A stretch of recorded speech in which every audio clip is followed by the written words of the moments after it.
Everyone, आज का हमारा टॉपिक है सारणिक, जिसे अंग्रेजी में डिटर्मिनेंट्स कहते हैं। तो पहले हम लोग जान लें कि सारणिक लिखते कैसे हैं, सारणिक कहते किसे हैं, सारणिक को कैसे व्यक्त करेंगे। तो हम लोग मैट्रिक्स पढ़ चुके हैं,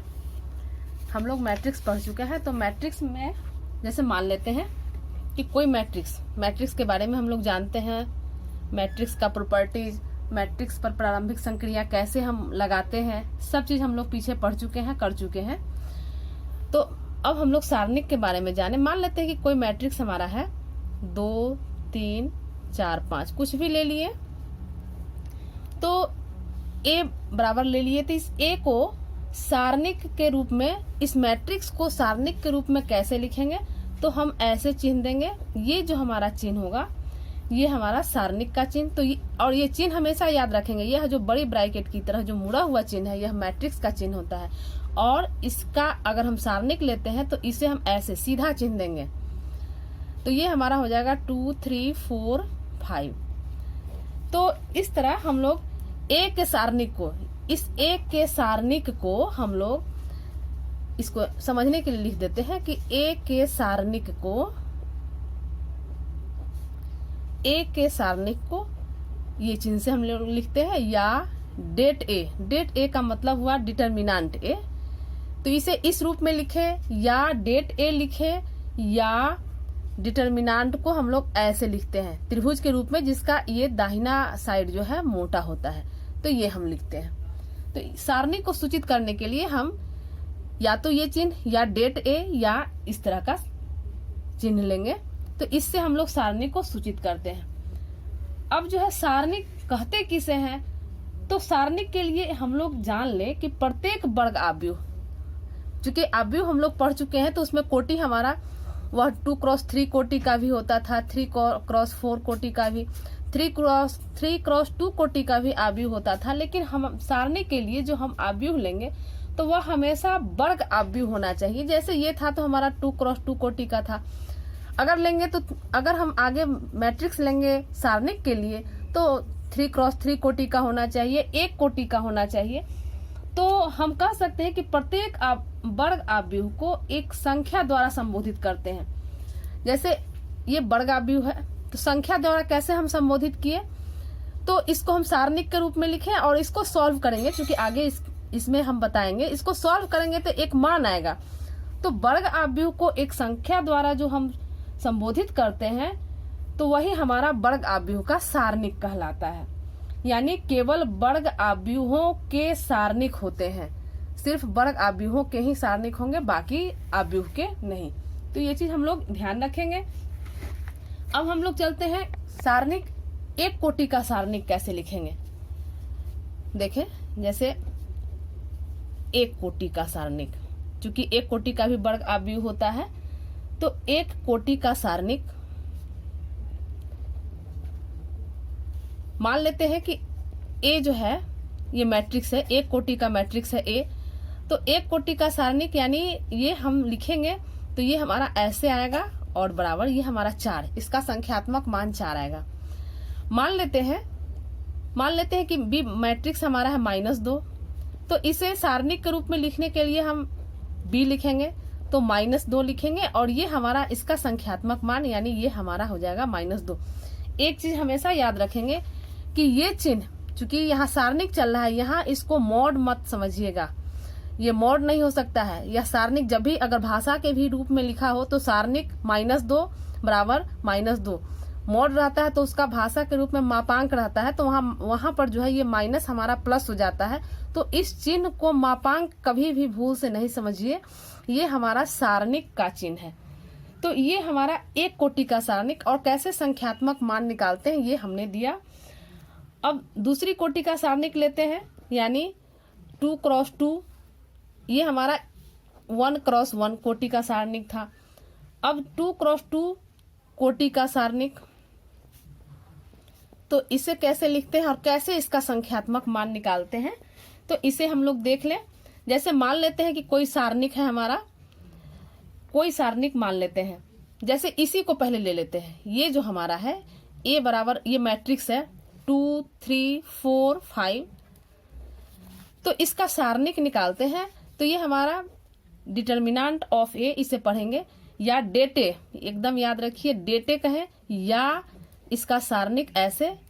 तो ये सारणिक हमारा हो जाएगा, इसको इससे गुना करते हैं तो 5 दूनी 10, और इसको इससे करते हैं 4 तिहाई 12, माइनस के चिन्ह के साथ। अब चिन्ह कैसे आता है ये भी आगे बता रहे हैं। ये चिन्ह कैसे आएगा अभी जान लीजिए कि ये 2 पचे 10 हो जाएगा और 4 तिहाई 12, यानी इसका संख्यात्मक मान हो जाएगा -2।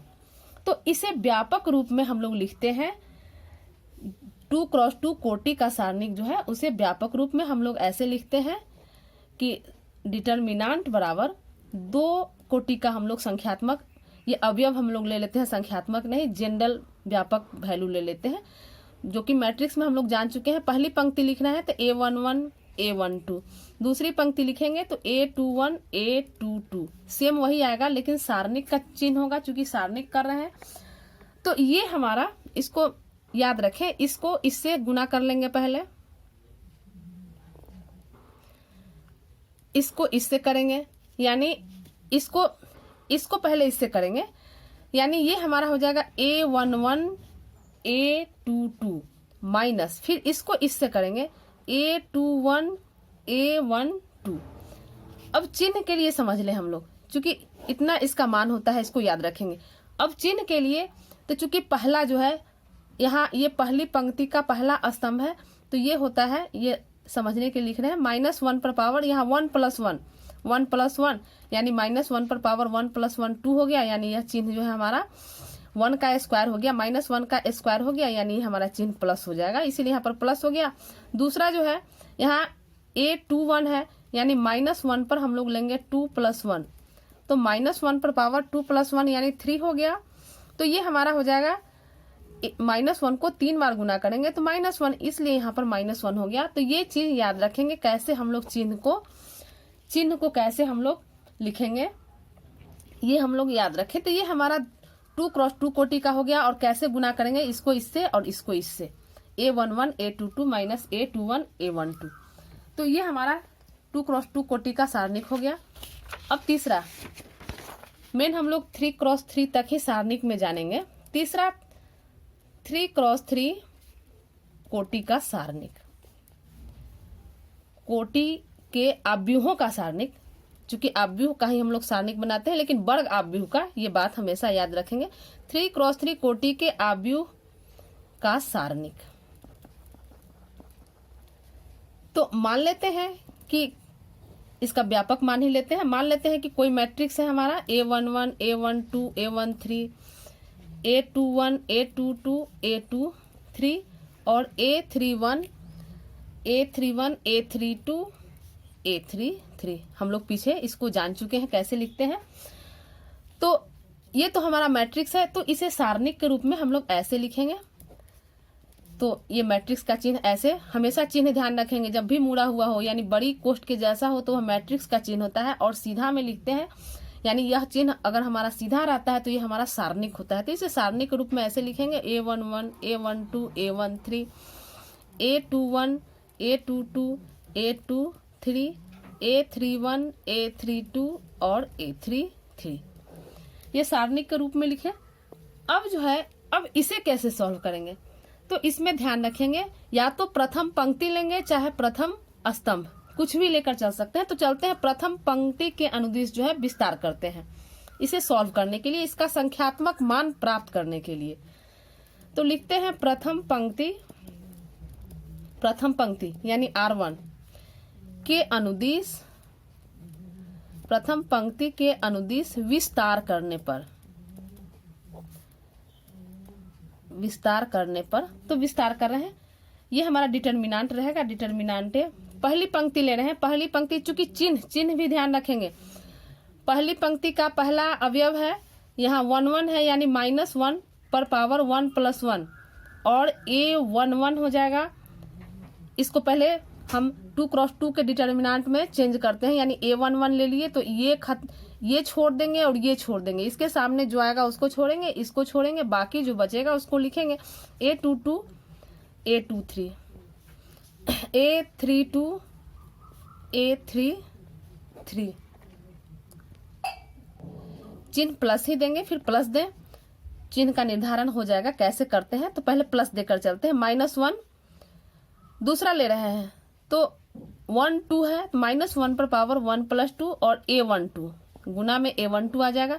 A12 ले लिए तो ये छोड़ देंगे सामने का और ये छोड़ देंगे, बचा A21 A23 A21 A23 A31 A31 A33 A31 A33 plus तीसरा लेंगे A13 तो -1 पर पावर जरूर चढ़ाएंगे, A1 + 3 और ये है A13 ले लेंगे, इसे 2 × 2 का डिटर्मिनेंट बनाएंगे। ये सामने का ये छोड़ देंगे और ये सामने का छोड़ देंगे, बचा A21 A22 A21 A22 और A21 A22 और A31 A32 A31 A32।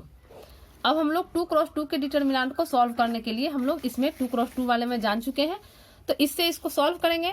यानी ये हमारा डिटर्मिनेंट ऑफ ए ये हमारा हो जाएगा, देखिए -1 पर पावर 1 + 1 यानी प्लस हो गया, तो इसे छोड़ देंगे, A11 लिखेंगे, ये हमारा हो जाएगा A22 A33 गुना सॉल्व कर रहे हैं, A22 A33 minus A32 A23 A32 A23। फिर इसको देखिए, -1 पर पावर 1 + 3 1 + 2 यानी 3 हो गया, तो इसका वैल्यू जो है -1 ही रह जाएगा, यानी माइनस लिखेंगे, माइनस लिखें और यहाँ पर हमारा हो जाएगा A12। तो इसको गुना करेंगे A21 A33 A21 A33 minus A31 A23 A31 A23। तो ये हमारा हो गया, इसको कर लिए। तीसरा इसको करते हैं तो यहाँ 3 + 1 यानी 4 पावर है, तो ये माइनस हमारा प्लस हो जाएगा, प्लस लिखेंगे 1 A13। इसको सॉल्व करेंगे A21 A32 A21 A32 minus A31 A22। तो ये हमारा, अब इसको गुना करें, चाहे यहाँ पर छोड़ दे, तत्काल यहीं पर रहने देते हैं। यानी इस तरह चिन्ह का निर्धारण हम लोग कैसे करेंगे, इसको हम इस तरह किए। इसी तरह हम ये तो पहली पंक्ति के अनुदिश विस्तार किए, इसी तरह हम दूसरी पंक्ति के अनुदिश अगर विस्तार करेंगे तो यहाँ पर दूसरी पंक्ति को लेंगे और इसी तरह डिटर्मिनेंट के फॉर्म में यानी A21 लिखेंगे, तो -1 पर पावर हमारा 2 + 1 हो जाएगा, A21 हो जाएगा, और ये सामने का छोड़कर वो A12 A13 A32 A33 यानी एक कर लेते हैं, एक को समझाते हैं। द्वितीय पंक्ति यानी R2 के अनुदिश सेम चलेगा, के अनुदिश विस्तार करने पर। तो द्वितीय पंक्ति के अनुदिश हम कर रहे हैं, मान हमारा एक चीज जान लीजिए, पहली पंक्ति लें और इसको सॉल्व करें तब भी हमारा मान वही आएगा, दूसरी पंक्ति को लेंगे सॉल्व करेंगे तब भी हमारा मान वही आएगा, और तीसरी पंक्ति को लेकर इस तरह चलेंगे और सॉल्व करेंगे तब भी हमारा मान वही आएगा। तो चलते हैं दूसरी पंक्ति। हम लोग अपनी सुविधा के अनुसार पंक्ति को चुनेंगे कि कौन सा पंक्ति लेकर हम विस्तार करें। अब चूंकि यहाँ व्यापक रूप में है तो इसे हम इसको ऐसे समझा रहे हैं, द्वितीय पंक्ति के रूप में हम कर रहे हैं। तो ये हम डिटर्मिनेंट हमारा ऊपर है, उसी से लिखते हैं।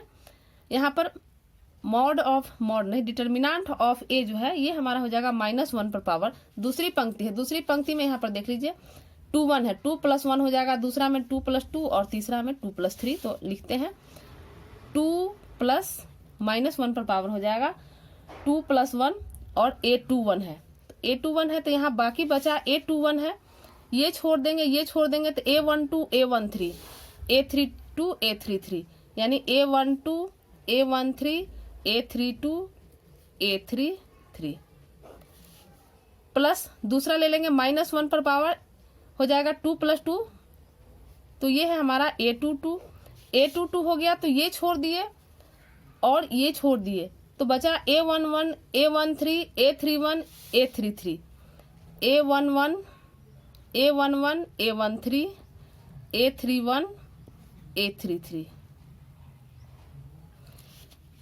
फिर प्लस तीसरा लेंगे -1 टू द पावर, तो 2 + 3 और ये हो जाएगा A23 लिए तो ये कैंसिल हो गया, ये कैंसिल, यानी दोनों को छोड़कर A21 A22 और A31 A32। ये हमारा हो गया। इसको सॉल्व कर लेंगे तो ये जो सॉल्व करेंगे यही हमारा रिजल्ट हो जाएगा, यानी यहाँ पर ये हो जाएगा हमारा माइनस A21। इसको लिखेंगे A12 A33 A12 A33 minus A32 A13 ये हमारा -1 पर 4 पावर यानी प्लस हो जाएगा, ये A22 हो जाएगा। तो ये है हमारा A11 A33 minus A31 A13।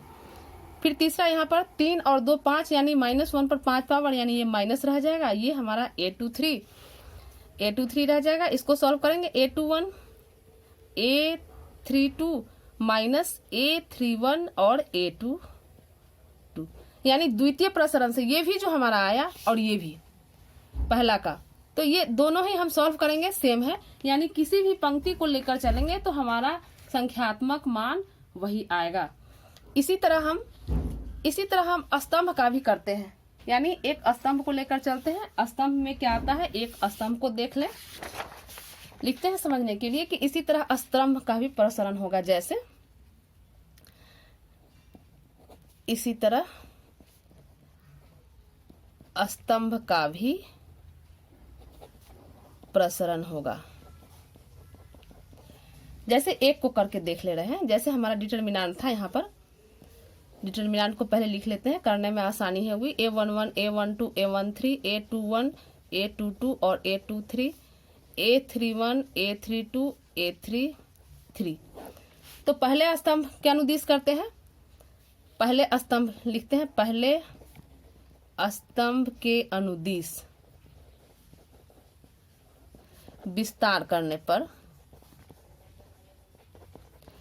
तो ये हमारा हो जाएगा। इसको पहले स्तंभ के अनुदिश कर रहे हैं हम। चिन्ह का निर्धारण सेम उसी तरह करेंगे जैसे पंक्ति में किए हैं, यानी पहला स्तंभ हम ये ले रहे हैं तो यहाँ 1 1 है, यानी -1 पर पावर 1 + 1 हो जाएगा। A11 पहला स्तंभ ले रहे हैं तो ये कैंसिल, यानी ये हमारा हो जाएगा A22 A23 A32 A33 plus फिर -1 पर पावर दूसरा ले रहे हैं, पहला स्तंभ है तो ये 1 1 A21 लेते हैं तो A12 + 1 A21। तो दूसरा हमारा हो जाएगा ये न छोड़ेंगे और ये छोड़ेंगे, A12 A13 A32 A33 plus फिर इसको लेंगे तो -1 पर पावर 3 + 1 होगा, तो ये छोड़ेंगे और ये छोड़ेंगे तो बच गया A12 A13 A22 A23। तो ये हमारा दूसरी पहले स्तंभ के अनुदिश हमारा प्रसरण हो गया। इसको सॉल्व कर लेंगे तो ये हमारा प्लस हो जाएगा, यानी A11 ये हो जाएगा A22 A33 minus A32 A23। ऐसे किए, फिर प्लस करेंगे, ये 2 + 1 है यानी यहाँ पर -3 आ जाएगा तो ये हमारा -1 रह जाएगा यानी माइनस हो जाएगा। तो A21 इसको करते हैं A12 A33 minus A32 A13। फिर यहाँ पर 3 1 4 हो जाएगा यानी प्लस हो जाएगा हमारा चिन्ह, तो प्लस यहाँ पर है A31 तो लिखते हैं A31, इसको गुना करते हैं तो A12 A23 minus A22 A13। तो ये हमारा हो गया, यानी स्तंभ के किसी भी, ये तो पहला स्तंभ लिए, दूसरा स्तंभ या तीसरा स्तंभ कोई भी स्तंभ लेकर अगर हम सॉल्व करेंगे तो संख्यात्मक मान हमारा वही आएगा। तो ये हमारा हो गया किसी भी सारणिक को कैसे हम विस्तार करके कैसे हम सॉल्व करेंगे, तो ये हमने इसका प्रक्रिया बताया। अब आगे हम लोग जान लें कि सारणिक को सॉल्व करने के लिए हम उस पंक्ति या उस स्तंभ के अनुदिश प्रसरण करेंगे जिसमें शून्यों की संख्या अधिक होगी, यानी क्वेश्चन जो हमारा आएगा तो उसमें अगर शून्य का संख्या अधिक, जिस पंक्ति या जिस स्तंभ में शून्य का संख्या ज्यादा होगा उसे लेकर हम लोग सॉल्व करेंगे। जैसे में हम लोग जान ले, जैसे में मान लेते हैं कि डिटर्मिनेंट ए दे दिया है, ये दिया है 1 2 4, अपना मन से कुछ ले रहे हैं 3 0 और 4 1 0। अब इसका कहा जाए कि मान ज्ञात करना है तो हम लोग ध्यान देंगे कि कौन सा पंक्ति या कौन सा स्तंभ ले जिसमें हम आसानी से सॉल्व कर ले, तो तीसरा स्तंभ में देखना है कि शून्य का संख्या अधिक है। तो हम लोग क्या करेंगे कि तीसरे स्तंभ के अनुदिश प्रसरण करेंगे, लिखेंगे तीसरे स्तंभ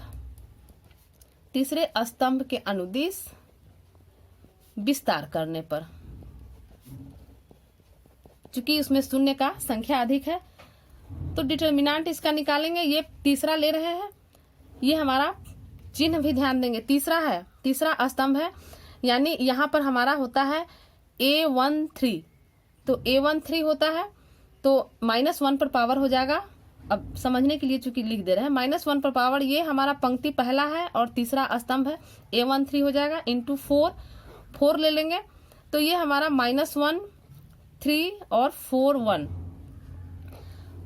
इसके बाद दूसरा लेंगे और तीसरा लेंगे, तो दूसरा में हमारा यहाँ पर जो है दूसरा हमारा हो जाएगा, ये है A23, यानी यहाँ पर चिन्ह हमारा माइनस हो जाएगा, 2 3 5 हो जाएगा तो माइनस हो जाएगा, लेकिन ये 0 गुना हो जाएगा इसलिए 0 हो जाएगा।